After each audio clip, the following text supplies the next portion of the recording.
You were on our show, I don't know, maybe 6 months ago or something now, our SlabStox live show, Mondays at 6 p.m. Eastern time for all of you. And we were talking to you just about, how you got into collecting and stuff, and then kind of your role with Overtime. And at the time, you're like, hey, we got some spicy announcements coming.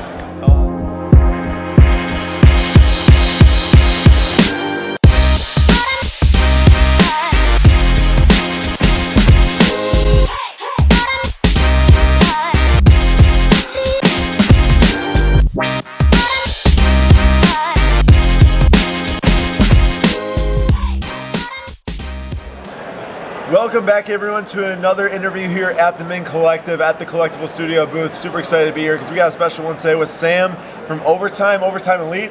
Sam, thank you so much for joining.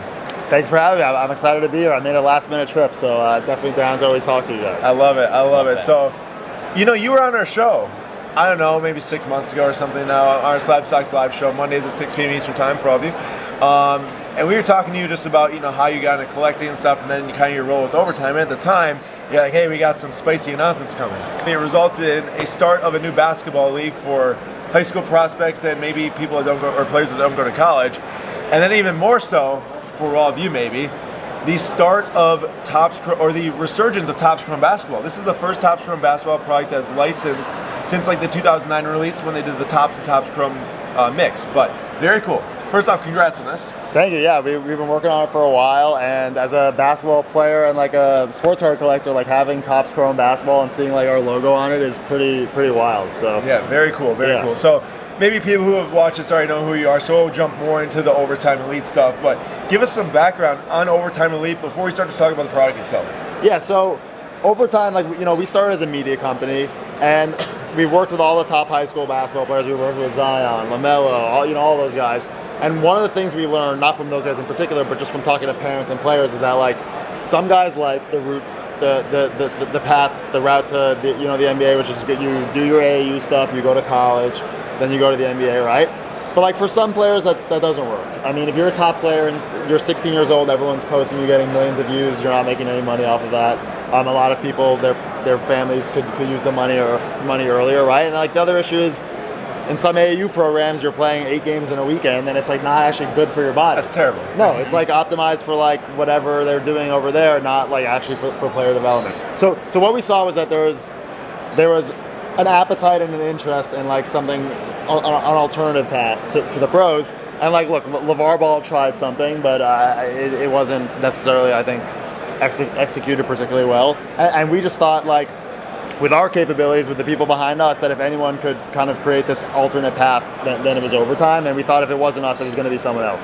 So basically, starting a couple of years ago, we started having these conversations, and ultimately, like, we raised some money, and it happened. So what the league is, I guess I'll just give it a quick. Yeah. It's a league for the top 16 to like 19-year-old players in the world. Some of them come from overseas. Some of them leave their pro teams overseas. Some of them are coming from U.S. high schools. So they leave high school. They come to our brand new facility in Atlanta. We have a state-of-the-art arena, practice courts, and weight room that rival, if not surpass, most NBA facilities. The facility is insane. So they come there. They have a top-notch education. We hire that's important for us. Like, we need to make sure that once the guys leave our league, because not everyone's going to make the NBA, so we need to make sure that they're well prepared. So yeah, the minimum salary is 100K. That's the minimum. Some guys are getting paid a bit more. Every player gets equity in the company. We want them invested. They get a cut of every licensing deal we do. And yeah, we want to make sure that these guys are both getting the best basketball education and the best regular education they can, and we're going to send some guys to the NBA. So wild. Yeah. Schooling money too, right? Yes. Look, one thing we acknowledge is that we have 26 guys in the program right now. It's only going to go up. Not everyone makes the NBA. So for those players that don't make the NBA or want to go back to college, each of them has a $100,000 college scholarship. Which is really good. You can go to a lot of colleges in America all 4 years for under $100,000. Yeah. Yep. Very good. That's awesome, man. So exciting to hear. And I give you guys props for starting that and going through with it, because that's no small task. Building a league that matters, and when you first talked about it, I played AAU, you did obviously too, and That's about where my mind first goes, is just another AAU circuit or whatever. But clearly it's not. Clearly it's much more. How much has the NIL stuff that happened helped you all be able to start this? And did you already know about that when you started talking about it? So we knew the NIL stuff was coming. I don't think it's helped or hurt us, like, because our league operates outside of the NIL. Like, they're actually becoming professional athletes.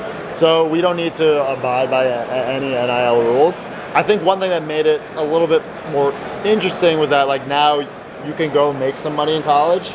But I think one big advantage that we have is, like, with us, you could actually make money for 3 years. And if you're a one and done player, you're really only making money for 1 year in college. So some people say, oh, like, why would anyone go to Overtime Elite when they could just go to college and make NIL money? Well, one, like, it's not as simple to make NIL money as is to sign a contract and get equity in a league and get licensing cuts. And two, if you could start Overtime Elite in 10th grade, make money 10th, 11th, and 12th grade, which could be at 6 figures. That's a significant amount of money that can actually set you up for the rest of your life, depending on how you use it. You don't have to work at McDonald's as a 10th grader. No. So that's a big advantage. And also, honestly, like, our league, I firmly believe that our facilities and our training are better than many, if not, are better than most colleges. That's so insane. So what's the big push behind Overtime Elite outside of your company itself? Can you share about who got involved at all? Yeah. So, well, David Stern was one of the first investors in our company, and he believed in this. And then for Overtime Elite in particular, like, KD is invested, Drake, Jeff Bezos, Carmelo Anthony, Devin Booker has come to the facility. That's quite the lineup. Yeah, Quavo's in the mix, which is cool. Like, Quavo and 2 Chainz pull up to the games. That's so crazy. Because we want to become like a cultural thing in Atlanta too. Yeah. So if you come to our games, first of all, we don't care about the money from the tickets right now. Like, we're trying to just, if kids want to come to the game, come in, have a good time. That's we want kids to just want to be there, that are screaming their heads off, that are having we just want a good atmosphere. And like we were over capacity for our playoff games, which is amazing. But yeah, we just want to, like, bring kids in and help with the atmosphere. But anyways, those are not that's besides the point of investors. That's cool. That's awesome. Yeah. Very cool. So you all started the league. You are clearly the card guy over time. Yeah. You may have known that you're the guy that's really into cards. Some people maybe here and there. How did all of this happen? Topps Chrome Overtime Elite. How did this get started from what you can tell us? Yeah, for sure. So, our CEO and chief content officer, I mean, those two are my bosses. And they basically, and I think we all kind of saw it coming, but when you start a league, right, like, you got to figure out how you're going to make money. So one piece for us is the sponsorships, right? There's going to be like the State Farm and Gatorade and MetaQuest sponsor the league, which is cool. Another big piece is, like, apparel. Hopefully we'll get a media rights deal one day. But then the other piece is, like, I mean, in a booming collectibles market, right? Like, and you have these top players, like, okay, how do we figure that out? So I started our, like, account well before we even launched the league, because we foresaw that there was going to be a cards play in Overtime, and we wanted to at least have, like, some type of foothold. Yeah. Then when we announced it, that's when we started having meetings with all the major players in the card space. Everyone from the very big ones to much smaller ones. And, like, honestly, we just aligned with Topps on everything. They believed in it, and, like, that was really important for us. They saw that it could be really big, and they were down to just give us, I mean, like, putting Topps Chrome, making OTE the first Topps Chrome basketball product since 2009, like, that's a pretty significant investment. This is no small announcement here. A lot of people right now who don't know you might see this posted to a Topps page or an Overtime page and might think, well, what the heck is this? Yeah. This is not Topps Chrome that I'm used to, because it's not NBA. Yeah. But in reality, this is maybe more meaningful to a lot of people, especially the players inside of here. Yeah. You know, to see yourself on a card, regardless if you're in 10th grade, 11th grade, 12th grade, or just out of high school, is awesome at that stage, you know, that age of life. And in terms of the box itself, 2 autographs per box. Yeah. On card, everything. Yeah. So did you have a hand in this, saying, like, yo, on card everything, let's do it? So first of all, Topps is a great partner to work with. I told them, and we talked, and they were always on the same page. I was like, okay, no stickers. Like, we have access to all the players in the same facility, right? It's not like in the MLB. Yeah. So we're like, okay, that on card we can do. Like, we're just going to get all the players together in the same space, and we're going to get them to knock out all the cards. So that was really important. But yeah, I think it's great value in the box. You get 2 autographs a box. Lots of like colored parallels. There's not many of these boxes compared to, I don't know the exact print run, but I know there's not close to as many as like Topps Chrome baseball or anything like that. A fraction of the size. Probably. Yeah, so I think it's a great rip. I think it's going to sell for more in the secondary market than it's retailing for, but I don't think it's going to be like something so extravagant that like a fan of the league can't afford it. So go ahead, Nick. Just a question that's been bouncing around my mind. Yeah. Some of these guys, Yeah. you said it, not going to make the NBA. Yeah. Some of them are. Yeah. There's only going to be a select few amount of NBA players that already have a card out before they get to the NBA because they will have had to have played with Overtime Elite. Yes. What do you think that is going to do to these cards that they have a quote-unquote, like a Bowman Chrome prospect card that other guys just don't have? So that's what I compare this to, right? Like it is literally Bowman Chrome prospect, right? Like Mike Trout's 2009 card is when he was just drafted, and those minor leaguers, a lot of them have the same or even less chance of making the MLB than these guys do, right? I mean, like 46 rounds of the MLB draft. None of those, barely any of those guys make the MLB. So I definitely view this as like the Bowman Chrome draft of NBA. And I mean, like my hope is that from like a business perspective, right? Like I'm hoping that at least one of the guys in this box becomes the next NBA All-Star, the next a top 5 NBA guy, and then these boxes, this wax like holds value forever. And like, look, I'm a collector, like you guys know, like I collect stuff, but from a business perspective, like I want the box to be worth something. Like we put a lot of money, a lot of time and thought into the league and everything, so it's important that the cards that come out of it are valuable. So I think that these cards, for when Amena and Asar Thompson go to the NBA, like I feel pretty strongly that they're Topps Chrome rookie card. And by the way, that's another thing to note. We put the rookie card logo on every single card. Yes, I actually noticed that too. That's something we talked about, and we were like, look, these are rookie cards. This is their first professional card, right? This is just their first professional card. This is a rookie card. Yeah. So that was important to us too. So yeah, I mean, I think when Amena and Asar Thompson, become NBA All-Stars, like I think their Topps Chrome autographs OT are going to be big quite things. expensive. Yeah, like I saw one's already on eBay with 8 days left. It's at like $30-$35. Like I think I'm curious to see. Like there's no market for these yet. Exactly. And so I'm interested.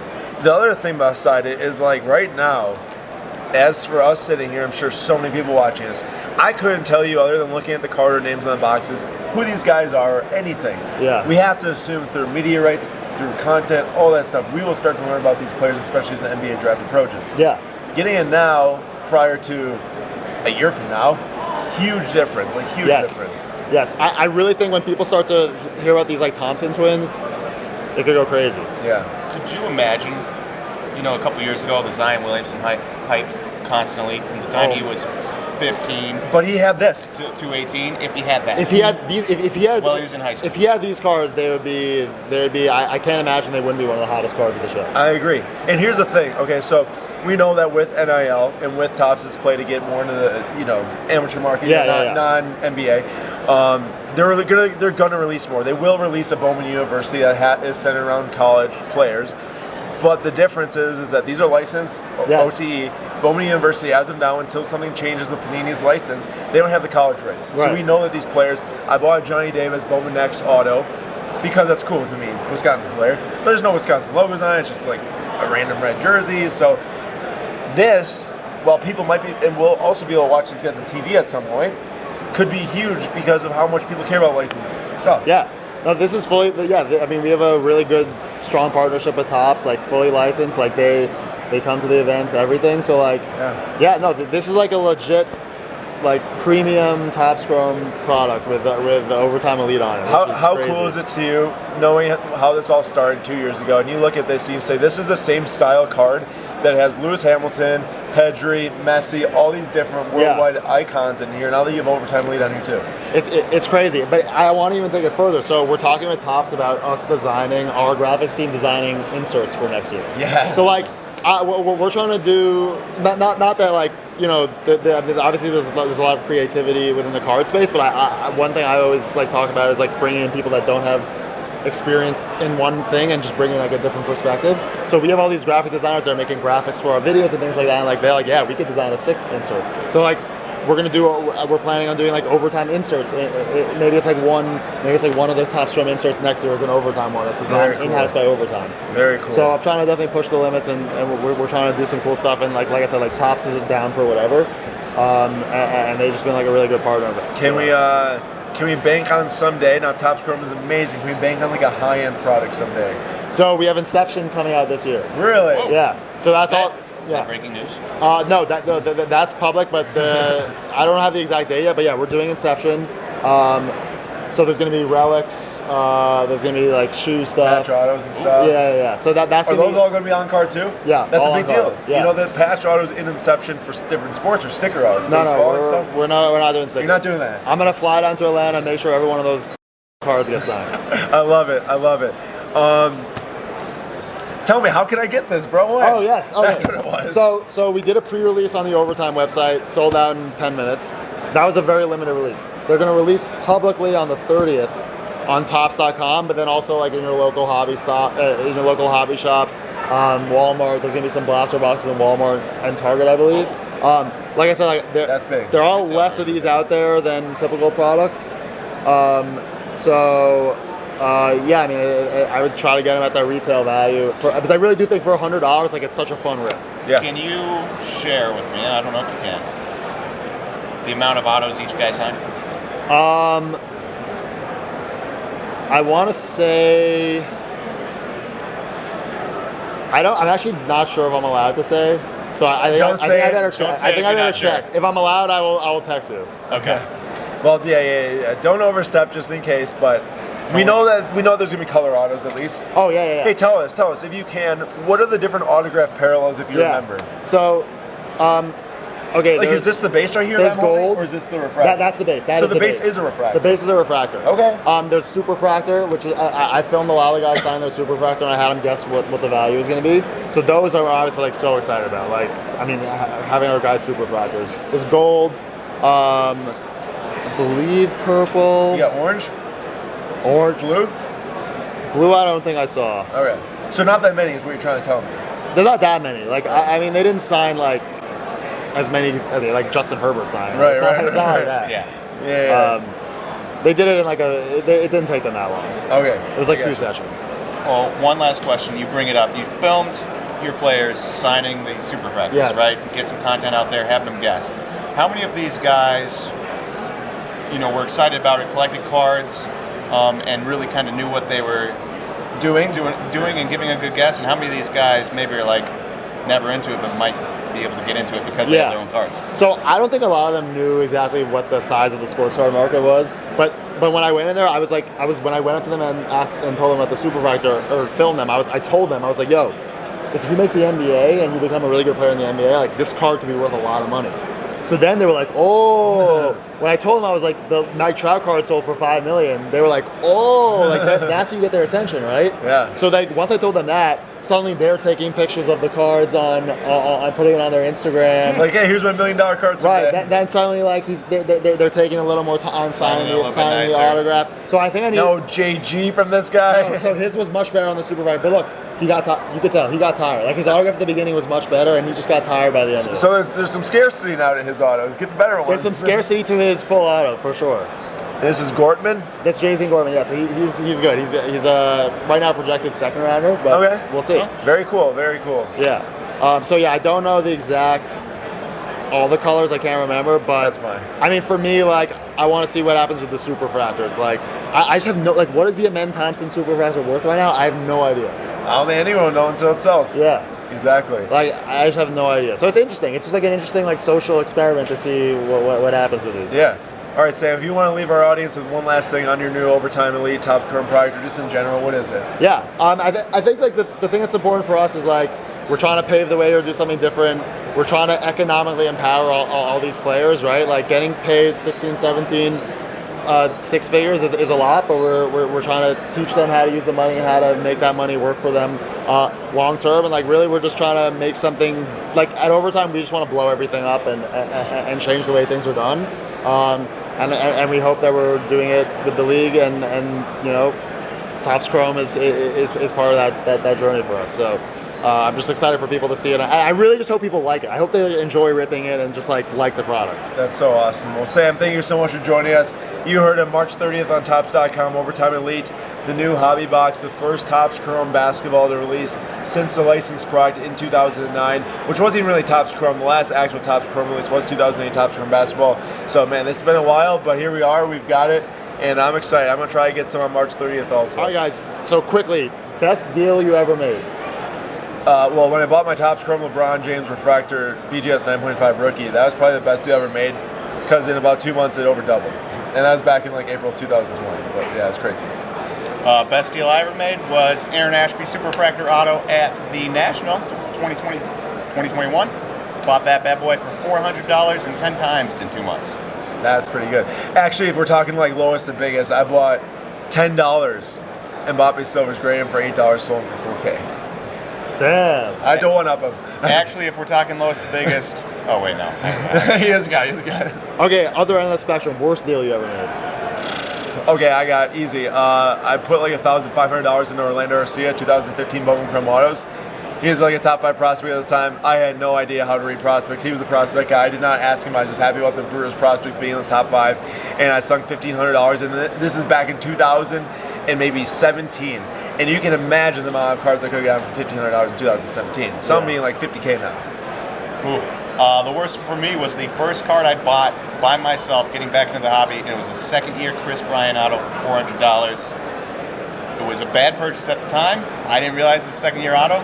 And I think I ended up getting out of it at like 300, 250, somewhere like that. Really quick, he also bought an Adrian Morhone non-first Super Refractor I forgot about 101 that for like one. what, 250, That was a 300? second too. 200. 200? Yeah, not great. That Not made great. it into a kids pack this That last did. national. I wonder if somebody got it. Fastest, like, if this is a different answer, like, what's the, like, did you ever have a flip where you made a lot of money, like, very quickly? You